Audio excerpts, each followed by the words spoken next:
They RTV app వార్తల్ని క్షణాల్లో చదివే అవకాశం ఉంటుంది. ఒక న్యూస్ పేపర్, ఒక టెలివిజన్ ఛానల్ మీ చేతుల్లో ఎప్పుడూ ఉంటాయి. నా పేరు సునీల్ కుమార్, భద్రాచలం పట్టణం.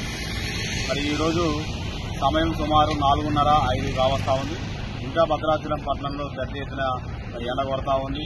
ఎండకి చాలా మంది చిన్నారులు, రోగులు, ముసలి వాళ్ళు ఇబ్బందులు పడతా ఉన్నారు. ఎందుకంటే మనం చూస్తున్నటువంటి సెంటర్ అంబేద్కర్ సెంటర్. ఈ అంబేద్కర్ సెంటర్లో నిరంతరం 24 గంటలు రద్దీతో ఉంటుంది. కానీ ఇలా నిర్మానుష్యంగా కనపడతా ఉంది ఎండ వేడికి. కాబట్టి ఇలా ఎండ వేడికి ప్రభుత్వం కూడా ఏం చేయాలంటే వాటర్ ట్యాంకులు, ప్రత్యేక వాటర్ ట్యాంకులు తీసుకొని భద్రాచలం పట్టణంలో బీసీ రోడ్లు, అదేవిధంగా మెయిన్ రోడ్లు వాటర్ పథకం ద్వారా ఎండ ద్వారా ఉపశమనం కల్పించవచ్చు. అదేవిధంగా చిన్నారులు, వృద్ధులు, రోగులు మరి నీడపట్నం ఉండి తన జాగ్రత్తలు తీసుకోవాలి.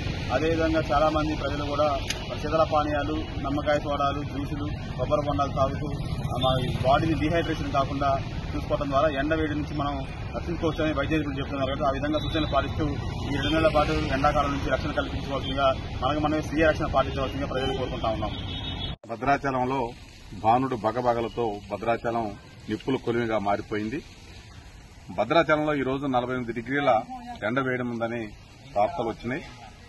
ఈ ఎండ వేడిమికి అత్యంత అవసరమైన పని ఉంటే తప్ప బయటికి రావద్దని ప్రజలకు విజ్ఞప్తి చేస్తా ఉన్నాం. వృద్ధులు, పిల్లలు కూడా ఈ ఎండకి నీడపోటునే ఉండాల్సిందిగా కోరుతా ఉన్నాం.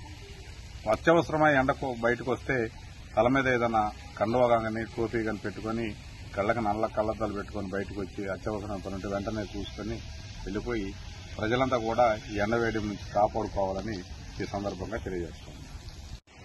ప్రస్తుతం భద్రాచలంలోని విపరీతమైన ఎండలు బాగా మండిపోతున్నాయి. సుమారుగా ఈరోజు 45 డిగ్రీ వరకు భద్రాచలంలో ఎండ నమోదైందంటే ఎండ తీవ్రత ఎంత ఉంటుందో అర్థం చేసుకోవచ్చు. భద్రాచలం చుట్టుపక్కల గోదావరి ఇసుక ఉండటం వల్ల మనకి ఈ ప్రాంతంలో ఉక్కపోత, వేడి ఎక్కువగా ఉంటుంది.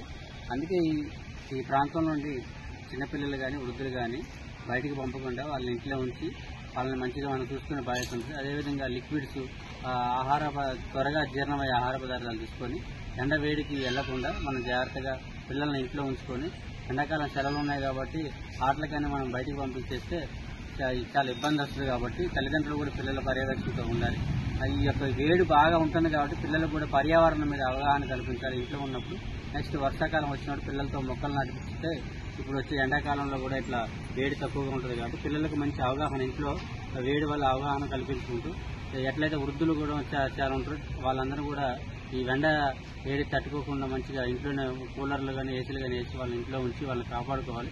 ఎందుకంటే ఈ ఎండలు బాగా చాలా రోజుకి ఎండల తీవ్రత బాగా ఉంది.